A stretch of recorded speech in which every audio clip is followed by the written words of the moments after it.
Health-wise, everyone's good to go. So 2 good days of practice and ready to go. How do you feel about the club right now, coming off the loss? And how do you feel? Yeah, I mean, listen, it's, when you haven't lost in 2 months and you've done what we've done,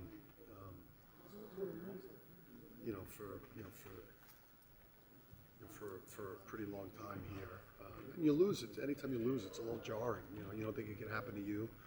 You don't think that you could have such a just a breakdown in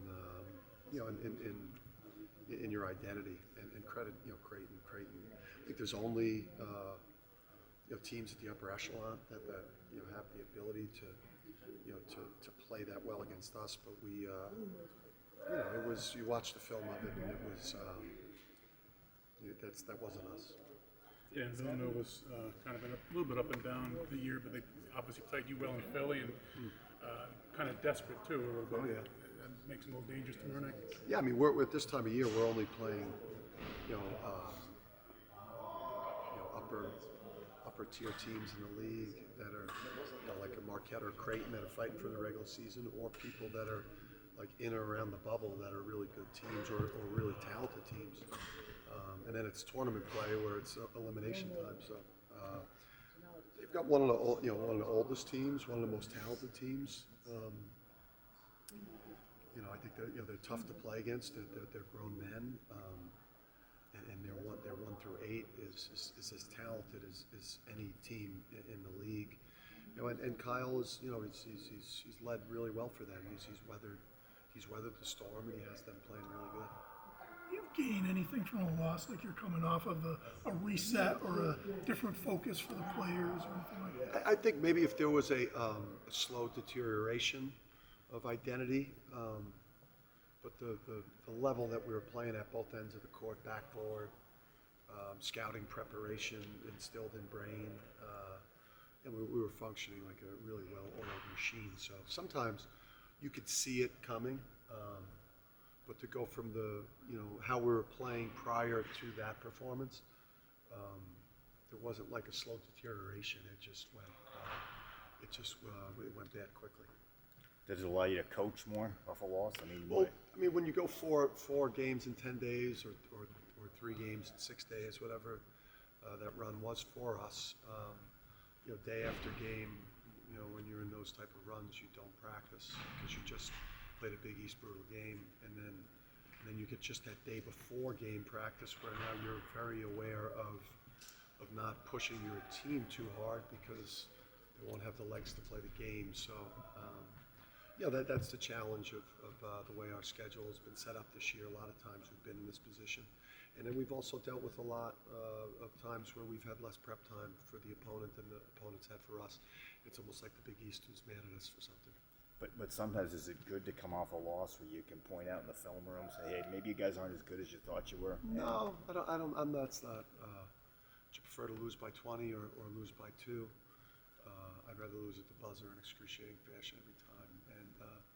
And we're so critical of our performance here, good, bad, win, loss, that if we play poorly and win, the videos are just as scathing in terms of the critique of it from the staff to the players. So, I think it's hard to win 14 in a row. It's hard to go 2 months without losing. Eventually, your number gets called, and then you've got to respond. You can't let it spiral.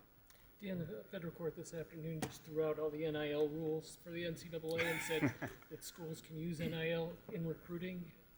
How does that change things? I don't. I just keep thinking about Eric Dixon, and we're going to trap him. What are we doing in Ball Street defense with Bamba? I have no idea that even happened. And I don't have anything to say about it at this point. I will, though. I will look into it, I promise you. But that's the first time I've heard it, so I don't really even know the ins and outs. I don't want to speak of it. You seem like you don't love a lot of distractions, and understandably so. But how does game day fit into that, and honoring Rip and all that, when you're trying to prepare to win a championship? Yeah, I think you've got to be able to compartmentalize these things. I think it's a good preparation for like the NCAA tournament. The Big East tournament where there's a little more electricity in the air. So, these are like, for us, it's about finishing. We've had a great season. We've performed as well as anyone in the country, through 27 games. And for us right now, it's like, you get rejuvenated when you hit New York City with Big East tournament. You get rejuvenated Selection Sunday, but we've got to really finish these last 4 games here to accomplish our goals and honor our season.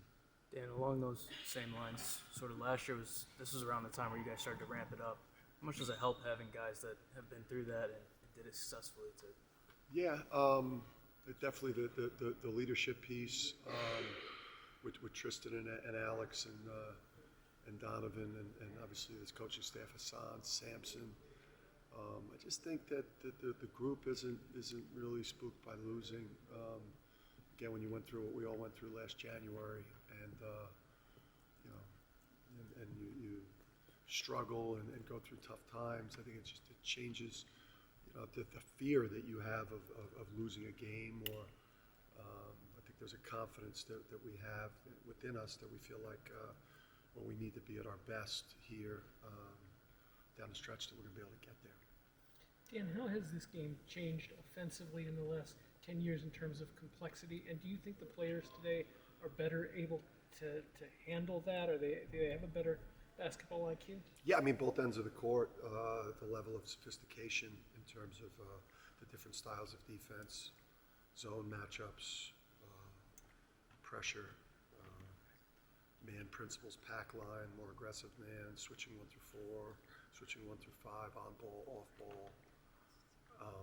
That's just the defensive end of the court. So, it's sophisticated. And, the dumb jock or the dumb athlete,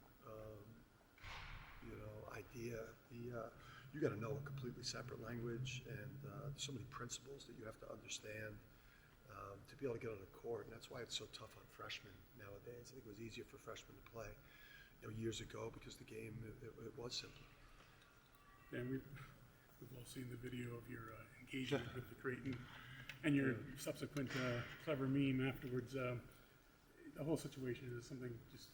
Yeah, I will say this, because that's not my focus, nor do I want to give much oxygen to it. I would just say, the Big East, in my opinion, should look at, like a safer passage to court, to and from court.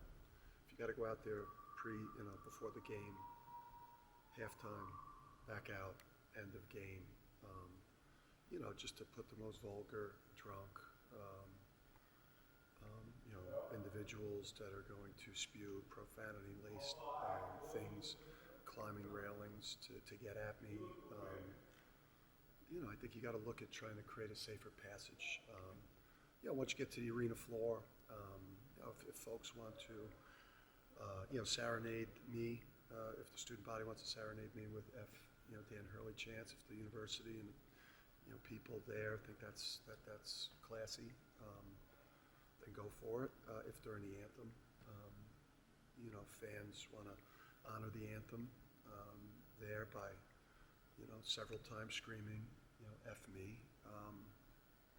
That's the institution, that's the arena, that's the security. But I think the league, though, to avoid, me in a confrontational situation, should probably look at just the to and from part. Canopy, something. Just, you shouldn't have to walk through a tunnel of that multiple times, and then also have, people in the back as well, behind the curtain that you're dealing with as you're walking out there. But my video, that's how I felt walking out onto the court. I felt like Cersei, minus the spitting. I don't think anyone spit at me, but that's how I felt walking onto the court. Hence, I always, the second one I had in the can, it was really, really good too, but it was more of an late 80s, early 90s reference, so it wouldn't have gotten the views. So I was talked out of it by what is this, Gen Z? What is the young people I would have around me right now? The GAs. Millennials, maybe. Yeah. Gen Zs? The Gen Zs talked me out of it. They said it wouldn't get the views, so I went with that. That was my gut instinct anyway. What was it? Off the record if you I want. want to save it just in case Yeah. something else happens. But it was good. I mean, if you're like around my age, you would love it. I just think I know most of the people our age, we live in the real world. We're not in the metaverse. The anticipation for this game is off the charts. You know, there's fans, students outside right now. Right now, What does that support mean to you guys? It's got to make a difference. I just think what these players, the staff, the resources that the state and the university and the athletic department allows us to utilize to build a championship program. It's obviously it's a feather in the cap for everyone involved. To have ESPN here, to have ESPN Game Day here, to have them here with the fact that we don't even play on their network and they're here, speaks to the level of basketball here, men's and women's, and then the resources that the state gives us to do this, to represent the state so well. So it's a big deal, and it adds definitely a level of electricity to an important game anyway. And one more question about your offense. Over the last 10 years, how much more complex has your offense become, and how have you evolved there? Are you still learning? I'm definitely still learning. I think we're the day that I feel like I'm a fully formed, complete head coach will be my last year coaching. So offense has been a big point of emphasis from losing those rock fights in the NCAA tournament. And I just think it's an evolving thing. It's something you got to study every day and look for new wrinkles and be able to expose things about your opponent and dedicate more practice time to offense and being willing to give up some defensive time because you can't win a tournament. You can't win 6 games in a row or win 4 straight games and get to a Final Four unless you can really score the ball. And in tournament play, you got to be able to score the ball. And our goal here is to win tournaments. So how many ways can you do a screen and roll? I mean, is it like music where there's 7? There are. I mean, there's different angles. There's different places on the court. There's different things you could do before you get there. There's different players that you could put in those situations. There's timing, there's spacing, there's pace. There's all these different things. Thank you. Thank you, Coach.